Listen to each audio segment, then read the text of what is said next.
Okay, Paul here, and I'm still working on this Echophone. I went ahead and restrung this again and made it so that it is where it's supposed to be. They both stick down, one sticks up, one sticks down about an inch, so exactly where it should be. I took the coil off. In order to do this and get it accurate, what I suggest if you do one of these, cut the string a couple inches long. You notice I got the string coming out the bottom here.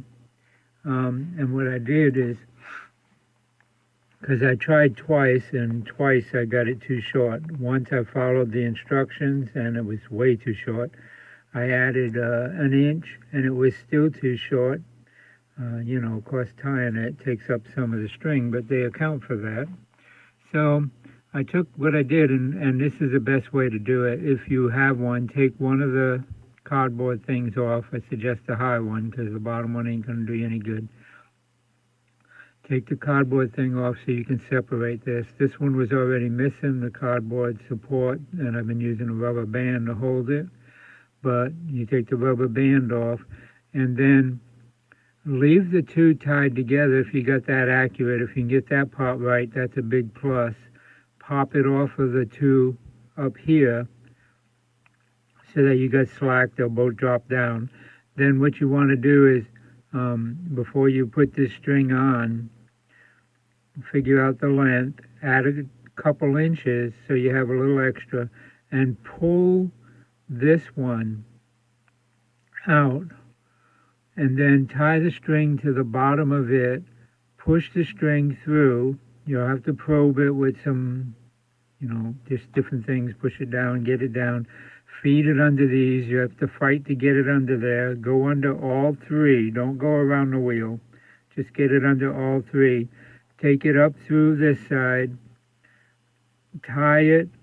First tie it to the end, hopefully. I would just tie it one loop, just one half a knot to do a test. Then feed the extra string and it back down. Go ahead and, you can go ahead and put these on. I didn't. I left one on so that it wouldn't dangle all the way down and kind of held it up. Go ahead and put this on and hold pressure on it, and then pop these on. If you haven't done one already, do both. If you've done one, I did this one. Then I pop this one on and check it. If it's too loose and it's falling down and they're not working right, then unpop it from there, pull it back up. Now you got the string on it. Untie the string and gently slide the string through to the next point you want to try, like maybe an inch or whatever you see in slack that you have. Make sure you take out enough slack so that the spring is stretched a little, because that's important. And tie it again. Try it then. Once you get it where you want it and you know you're right, and then what you can do is test it. Everything's working fine. You got everything working fine. Then you can slide it down. Slide it up, pop these off, slide it out, tie the second half of the knot so it's nice and tight, and you can cut the string at that time.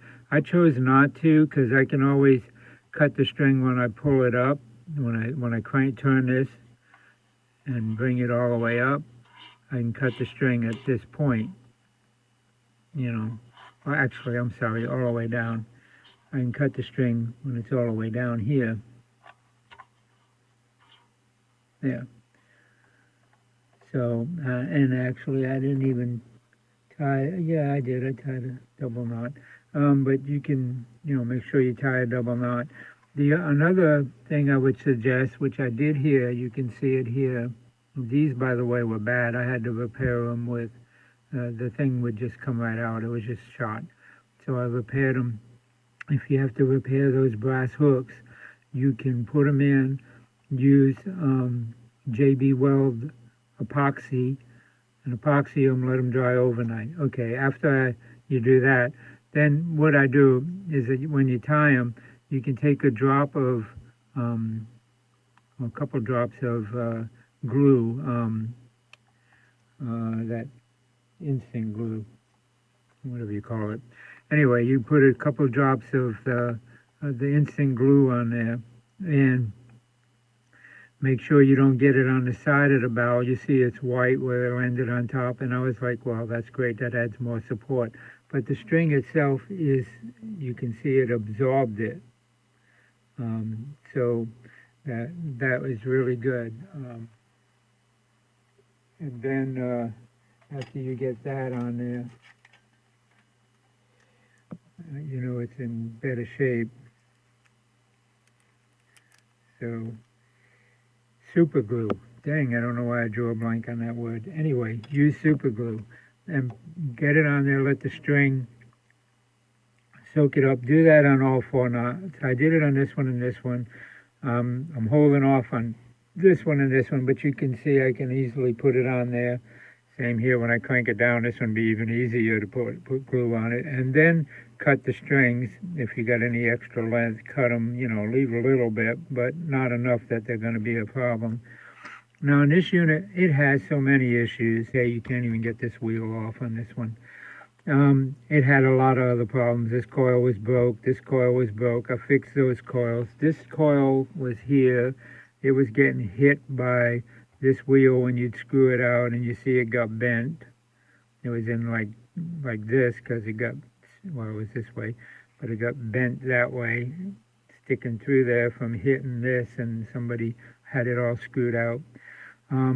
Also noticed that the inside coil is missing. The inside wire, the only wire that was connected is the outside wire. So I got the outside wire, so now I got to take this coil off of this tube, you know, gently break it free, slide it off, find the loose end from inside and feed it back out so I can solder an extension on it to go across here, and put it back in and solder this back in.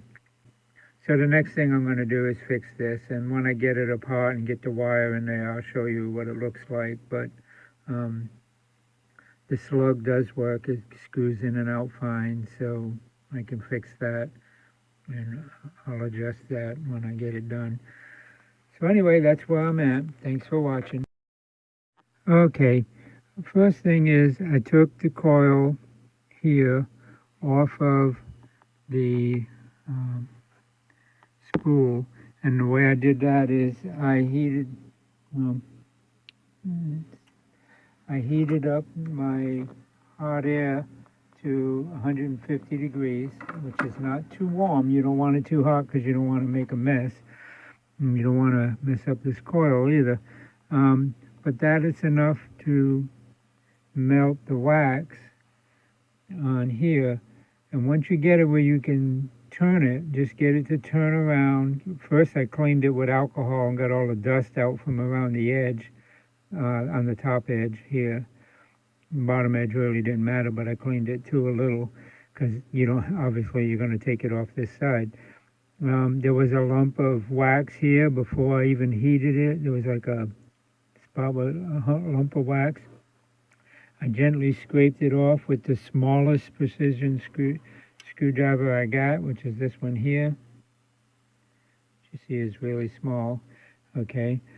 And then I heated up the coil slowly and from a distance, and just a little at a time, until I could get it to turn around. And it was a little snug turning around, but it would turn around. And then I put it in a vise to do that. And then I would just keep turning it around, heating it a little as I needed to, until I finally turn it, heat it, turn it, till I got it off. Once I got it off, you got to be really careful. You don't want to smash it or disshape it, because if you do, you'll never get it back on that spool. But once you get it off, if you look inside here, if my camera will focus, you'll see I already started the wire in there. I see it there? Oh, hold on, let me get a better grip. Okay. I'll get my light back down there. Maybe that'll help. Okay. You can probably, if I put my finger behind it, you might see it better. See the wire in there? Okay.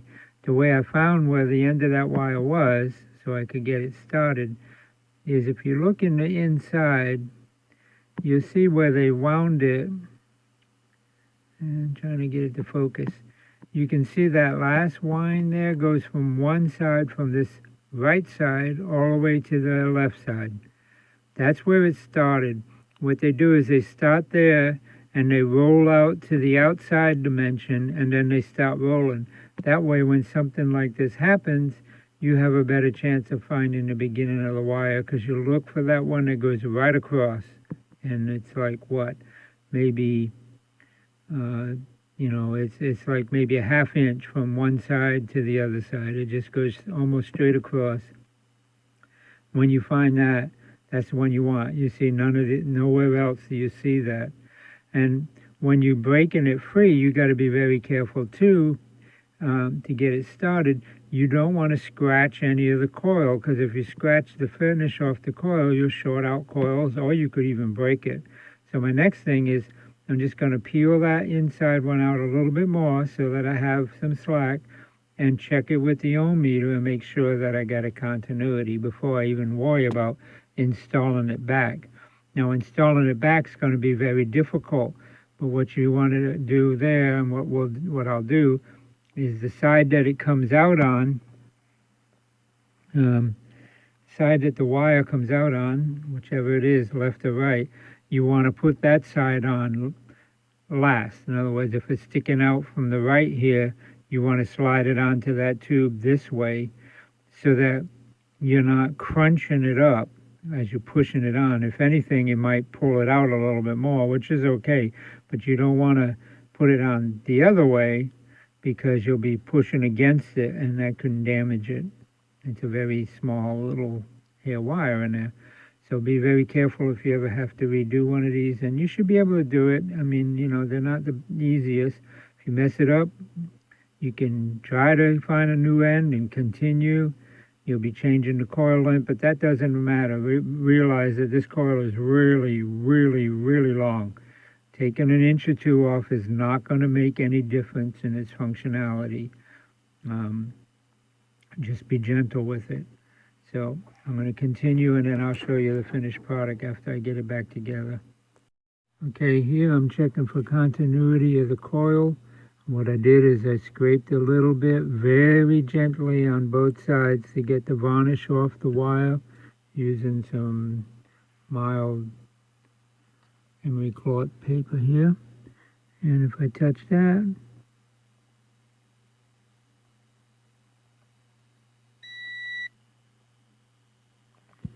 trying to look over the phone because I can't over the camera, but you hear that? So we got continuity. Okay, and that means that the coil is fine. We have no damage to the coil. So of course I was very gentle, and before I scraped it, I looked at it really careful. So now I'm going to put it back on the spline, and where that goes is you slide it over here. Now you can probably tell from where it was before, and you want to go about the same point. Slide it up to the same point. But when this is all the way screwed down, almost coming out, the slug should be, let me see if I can get that light in there. That slug should be about even with the bottom's edge, or the far edge of the coil. So it goes all the way through the coil and ends at least at the end, if not further. But if you go further, that's great too, but then you have to screw it out further, so you don't want to do that. In fact, I'm going to pull the coil back just a little so that I don't have to drive this screw all the way out, because the problem there is it was hitting the tuning wheel. So by moving the coil back some, the screw will have to be recessed in more, and that'll keep that from happening. So there's things like that that you can do to kind of cover up some of the problems that you encounter with these coils. All right, thanks for watching. Okay, Paul here, and I'm still working on this Echophone, but I've got it about the best I'm going to get it. Bear in mind that this is a 4-tube radio, and it's a DC radio, and it is really old and has been abused. It's taken me a long time to get this tuner connected back up. All the strings were broke. All the wires were broke, the strings were broke, the dial tone strings were broke, the coil wires were broken, the coil was messed up and the wire was missing. Sorry if I'm not getting the camera on it there. There you go. Yeah, these strings were broken. The coil wires were broken. One of them was broke off on the inside of the coil. I had to disassemble the coil and rebuild it. This is in bad shape, but I got it the best it's possibly going to go. And I readjusted the coil so that this shaft in here, this tuning shaft, is not touching the tuning wheel. When I tune it, the best it'll go, and that is the best that I can get it. The IF cans are perfect. The IF signal goes through here with no problem at all. I made a makeshift pointer just temporarily to test it so I could tune it. I have to try to find a pointer for it. That's the last thing I need. Then this is going back in the case. If I can't find a pointer for it, I might just have to make something like this and make it more permanent. I just got it scotch taped on right now. But here's what we got. I got the volume up and I'm at the top of the dial. I am in a block building with no real antenna. Just to give you a little background, I got a wire here that goes to a coax. It just runs up the side of the house here, but it really has no real antenna. So I don't get a lot of stations anyway. Let me set that off so it's not so much glare. I don't get a lot of stations. Now, one thing, you'll get a hum if there's no ground on the antenna connected. The antenna has to be grounded on these radios. So what I did is I ran a wire up to a copper pipe, and it's just the connector there on the end of this red wire. It's just barely touching a copper pipe that is grounded. So when I put that on there, you hear the sensitivity come up. It's trying to pull in stuff, and the hum is gone. But the hum is just because it needs that ground wire. So let's go. We'll see what we can get in my limited signal area. So you see at the very beginning of the dial, there's something there it's trying to pull in, but it's way too far. Okay, there's a station it's grabbed a hold of at almost, I guess that's 1600 or 1550, and that's way out from me. Today about here it's got a signal from a station at 1500. It's almost as if the media treats Lynn as and an enemy because he worked it's pulling that in. As we see the media do. Now we're about to get to my local station, which is right under the 15 there. And when I hit it, it's going to be so loud it'll blow it out. I have to turn the volume down while we pass it. But I'll put it there so you can hear it.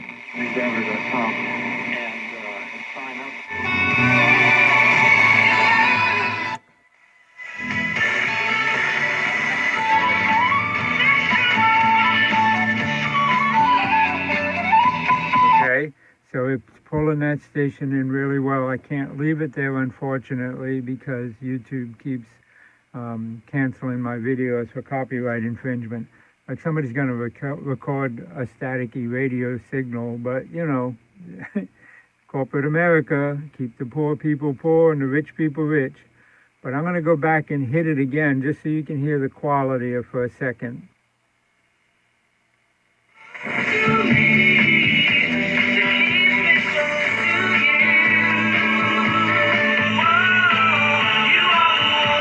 Okay, so you hear that. Now, I'm going to hit bass. There's a switch here for tone, which goes, I got to use a screwdriver to turn it. It really needs a knob tight to turn.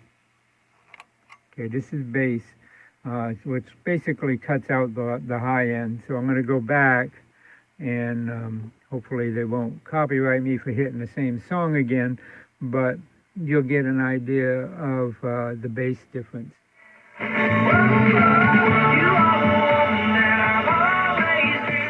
So you see, it works pretty good. Now we're gonna continue going down the dial.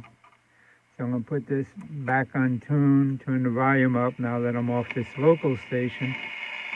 And there we are, so let's continue. There's another very distant station. There's another one. So you hear the selectivity, just a little change, and it goes to a different station. A lot of static in the air around here. Probably fluorescent lights and stuff. But you hear that? Now, if you had a real antenna running out outside from like tree to a house or tree to tree, you'd get a much better signal.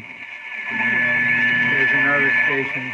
So this radio is working great. It's trying to grab everything it can find.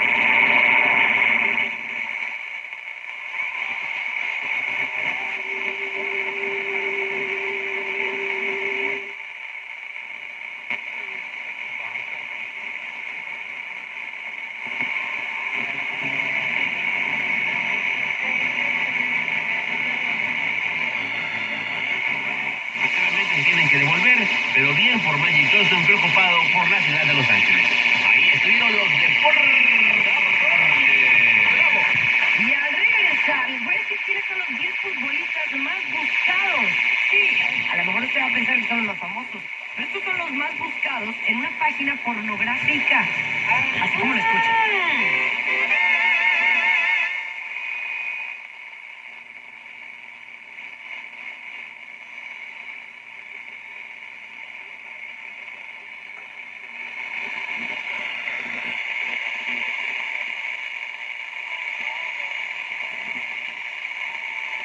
You can hear how many stations it's getting. The sensitivity and the selectivity of this radio are great considering all it's been through. It's had a long life, and I think it's been sitting in like a barn or something for many, many, many years, or somewhere in storage, because where it was exposed to the weather, because it's got a lot of rust on the tuning wheel, the IF cans, the chassis. It's been sitting exposed for a long time, and somebody has really messed up that tuning, trying to repair it, I guess, and they just messed it all up, but broke wires and all, but I was able to get them back. Now, here on the low end of the dial, I don't have anything near me, so, but you hear it's still trying to pull in what is out there.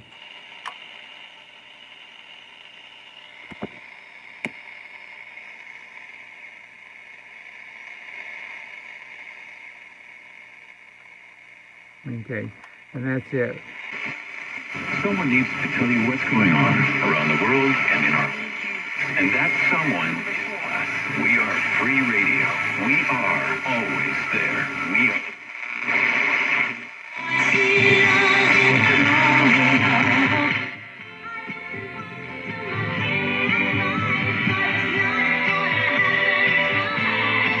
Okay, that's the good news. The bad news is it's not doing too great on the lower end of the dial. Now, I don't have many stations near me. I do have one, but I can't get it on this radio at all. And a lot of that is because of what they did or what has happened to this coil. The coil controls more of the low end, but I got it working the best I can. It wasn't going to work at all where it was. And the radio requires the coil for the high end too, but it's much more sensitive on the low end of the band. So unless there's a really powerful station on the low end of the band that's near the radio, or you have a very good antenna, you may not get much signal on the low end of the band on this radio. I don't know. I can't get a signal down here to find out. But I do hear the sensitivity like it's trying to pull them in, and I hear the selectivity up here where two radio stations right next to each other, I can turn it just a little bit back and forth and it'll select between those two stations. So the selectivity is excellent, and the sensitivity, you can hear it. It's trying to pull in Sounds like it's trying to pull in Wuhan lab in China. The radio's got great sensitivity. So it's the best it's going to be. It's got all new tubes, all new capacitors. Everything has been redone. Like I said, the only thing I got to do is get a dial cord, put it in the case. The battery eliminator board is all done. It's as congested as it can be. They make them as small as they possibly can, but unfortunately it's going to stick out the back of this radio a little bit, because you see this area here, that's where the battery goes. You can see the line where the battery went going across it. You probably can see that if I turn some light on it. You can see it there. Okay, so the battery is about that wide, which is about this wide. And so a couple inches of this board is going to stick out the back. Now, what you want to be aware of, and this is mostly for the owner of this radio, obviously, but what you want to be aware of is that, first off, nobody touches anything like that. Always unplug this radio when it's not being used. Don't leave it plugged in. The circuit is always drawing current, so you don't want to leave it plugged in. Unplug it. It's the safest thing to do, it's the smartest thing to do, and you'll get the most life out of both the radio and the battery eliminator. The second thing you want to watch is that, and I better unplug it myself so I don't get zapped, is that none of these get bent over and shorted to each other, that nothing gets bent over. So you don't want to hit anything or smash anything. Now they're pretty strong. You see I'm tapping it, it ain't moving, you know. These are a little bit more flimsy because they're so big. They bounce a little. But you don't want to move anything because you don't want to short anything out. You just ruin it, basically. Be very careful of this. This could break off real easy if it gets hit. It's very tall. Transformer, not so much, but those screws could pull out if you banged into it with your wrist or something. So you don't want to cover it because you don't want to trap heat. It needs to be cool. It needs to be air cooled. So when it's in the back of the radio, it's in the back of the radio, and you ain't going to see it. And I'll screw it down to the deck, or I'll try to, so that it'll be screwed down and won't move around. Hopefully I can get it shipped that way. That's the bigger issue. But if I can get it shipped that way, fine. If not, I'll have it pre-drilled, and I'll include the screws so you can screw it back down. And once it's screwed down, it shouldn't move, but it will stick out the back a little bit. So just make sure no kids get around it. Nobody plays around with it. It's an electronic device, you know. It's not, and it's open. The whole back's open. So even just the radio would be that way. Any tube radio, they get very high voltage. So you definitely don't want to be sticking your hands where they don't belong. But that's just a way of precaution, okay? So when you get the unit back, this board will have pre-drilled holes, and they may only be in a certain spot. I may only be able to get them in a certain spot because of the number of the components on here, but I'll try to put them in a strategic location. If I can screw it down and pack it and protect it where it sticks out the back, I'll do that so that you won't need to do anything with it. But there you have it. The radio's working, and also, like I said, it won't play without a ground wire. So, you got your antenna wire here, which is this wire here that I got clipped to my outside thing, and then you got a ground wire here. Now I'm just clipping the ground, but to the case, this wire just connects to the case, so it's the same thing. So this would go to either a ground rod in the ground outside, or to any metal water pipe that you might have, or gas pipe, or any kind of pipe that you have from the utilities that runs outside and runs to the ground. If you don't have one, if everything's plastic or PVC, then I suggest you just run a wire off here to a metal stake about 3 feet long, a metal pipe or rebar or something like that, and bang it into the ground and just clamp this right to it. And that'll get rid of the distorted sound. So, like if I put it on the station Let me do this real quick just so you can get the idea of what it sounds like without a ground. Okay.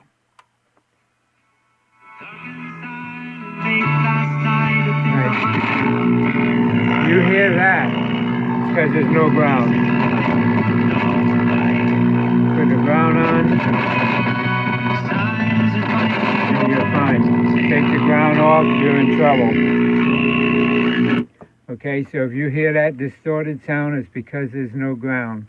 So make sure the ground wire is connected to a grounded rod or a grounded metal pipe or something like that. Other than that, it's good. It should be good to go. It'll last many, many years. I mean, you know, it ain't going to be better than it is, but it'll be what it is for many years because it's been tuned and everything's working great. With the exception of the issues on the low end of the dial, and there's nothing I can do. I can't get parts for this. You know, that Coil, I cannot buy one. You just can't even hardly find this radio online. These kind of tuners are extremely rare. You know, usually you see a radio, it has a big capacitor, metal with the metal fins and the blades that go in and out. That's common. These are called slug-driven tuning systems, and this is only one of a very few radios that I've worked on that has that. So be aware of that. Okay, thank you for watching this video. I know it's a little long. If you found it beneficial, please consider giving me a thumbs up. Bear in mind again that this video is mostly for the customer, so he'll know what to do and how to handle the radio when he receives it. But it is informative about these DC radios, so if you're working on them, these are things to look for, and hopefully it'll help you understand how they function. Thank you, and have a good day. Okay, there's my best attempt at making a dial pointer, and it's good enough for the accuracy of this dial, so hopefully that'll hold on for a while. You can't buy these. Sometimes you find one or two online, but it's very rare. So I use the silver wire that's pretty stiff, but yet lightweight, and it kind of matches the color of the numbers, so we use that. But there you go, not bad.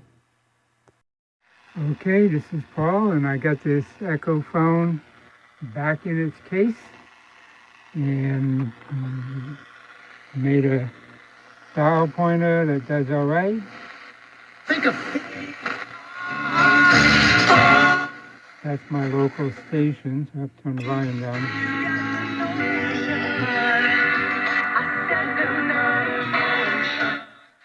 Okay, we get off of that. The copyright. Dream. These guys, I don't understand. I don't know. I know it's a power grab of some sort, but I just...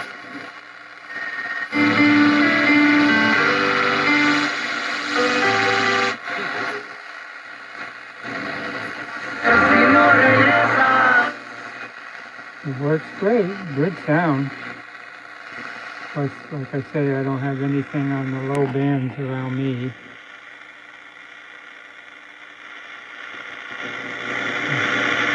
Something there, but I can't get it. But there you have it. Back in its case, ready to go back to its owner.